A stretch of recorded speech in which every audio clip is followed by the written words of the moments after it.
Autocrats come to power, there's a 10-step plan, and we're at about step 9. So step 1, you have a free and fair election, but it's the last time. Because once that person wins, they don't intend to let anybody else or anyone else take the power that they have amassed for themselves or for their ticket. Second thing they do is that they exceed the realms of executive power. So you see a bunch of executive orders coming out claiming all kinds of powers that a president doesn't hold.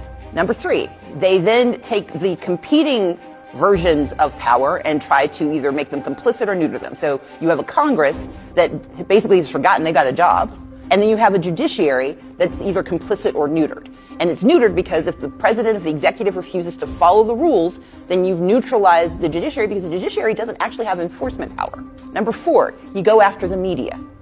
With the media, you make sure that you demonize and criticize the legitimate media so that nobody trusts it. And then you create an echo chamber so that the only truth that people hear is the truth you want them to hear, even if it's not truth. Even if you put truth in the name, it's not true. Then you start to gut government. You fire all of the people who know how to do stuff. You break democracy by making people think they don't need it. And the best way to do that is to make sure that the things that they've learned to rely on are no longer available. Because then you become the only way they get what they want.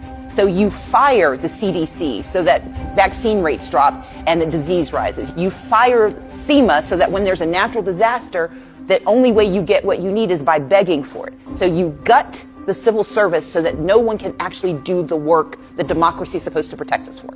At the same time, you hire a bunch of people that you call loyalists, and you put them in place so that they don't hire anybody who doesn't agree with you, but you also put them in positions of power. So then your next step is that you go after the people who do the good work.